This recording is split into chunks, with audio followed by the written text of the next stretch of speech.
بسم اللہ الرحمن الرحیم۔ السلام علیکم ورحمۃ اللہ وبرکاتہ۔ پچھلے دنوں سنن ترمذی کے دروس شیخ مفتی زرولی رحمہ اللہ کے سن رہے تھے، تو اس میں 6 شوال والی روایت آئی، من صام رمضان ثم اتبعہ 6 من شوال کان کصیام الدہر، کہ جس شخص نے رمضان کے مکمل روزے رکھے پھر اس کے بعد شوال کے 6 روزے رکھے تو گویا اس نے پورے سال کے روزے رکھے۔ اور جیسا کہ امام ابن رجب حنبلی رحمۃ اللہ علیہ نے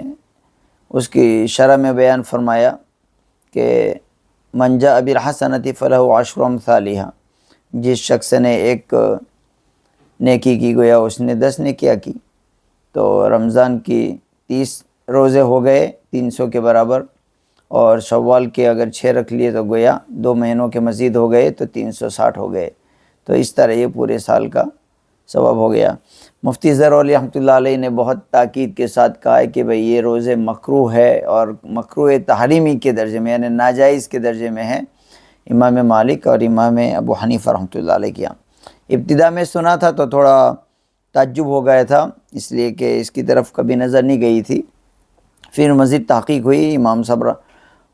مفتی زرولی رحمۃ اللہ علیہ نے کافی جامع کلام کیا ہے، لیکن کیونکہ وہ دوران درس ہے بہت تفصیل ہے تو میں نے مختصراً آپ کے سامنے پیش کرنے کی کوشش کی ہے۔ وذهب الامام ابو حنیفہ الى کراہۃ صیام هذه الايام متفرقۃ او متتابعۃ، امام ابو حنیفہ رحمۃ اللہ علیہ کے یہاں مکمل طور پر گویا شوال کے روزے رکھنا مکروہ ہے، اور امام ابو یوسف رحمۃ اللہ علیہ نے متتابعۃ مکروہ لکھا ہے، لا مفرقہ، یعنی مختلف رکھے اگر الگ الگ تو مکروہ نہیں ہے۔ اور امام ابن نجیم نے بحر الرائق میں نقل کیا ہے، یعنی امام صاحب رحمۃ اللہ علیہ کا مذہب جو متاخرین نے اس کی اجازت دی ہے، لیکن ظاہری بات ہے متاخرین مذہب تو امام صاحب اور امام ابو یوسف رحمۃ اللہ علیہ کا ہے، یعنی امام محمد ہے، تو پھر متاخرین کا کوئی یعنی اعتبار نہیں ہوگا۔ اور بدائع الصنائع میں امام کاسانی رحمۃ اللہ علیہ فرماتے کانوا یکرہون ان یتبعوا رمضان صوما خوفا ان یلحق ذلک بالفرضیۃ، اس لیے کہ وہ فرائض کے ساتھ مل جائیں گے، تو ایسا نہیں ہے۔ جہاں تک بات سمجھ میں آئی وہ یہ ہے کہ صحابہ کرام کے زمانے میں بعض صحابہ نے، جہاں تک یاد پڑتا ہے عبداللہ ابن عمر رضی اللہ عنہما نے صلاۃ الضحیٰ کو مکروہ قرار دیا اور بدعت بھی کہہ دیا، جیسا کہ یاد سنن ترمذی میں ہے۔ تو اس کی وجہ یہ تھی کہ یعنی اتنی تاکید ہو گئی تھی کہ لوگ مساجد میں آ کر صلاۃ الضحیٰ چاشت کی نماز پڑھنے لگے تھے، تو کہیں یہ اس کو ایک فرض کو، ایک مستحب اور سنت کو جب فرض کا مقام دے دیا جائے تو علماء جو ہوتے ہیں کیونکہ وہ شریعت کے محافظ ہے تو وہ اس کے درجے کو صحیح لانے کے لیے ایسا کرتے ہیں، جیسے حضرت عمر رضی اللہ عنہ نے حج تمتع کے بارے میں یہ کیا تھا۔ تو اسی قبیل سے یہ ہو سکتا ہے کہ امام مالک اور امام ابو حنیفہ رحمۃ اللہ علیہ نے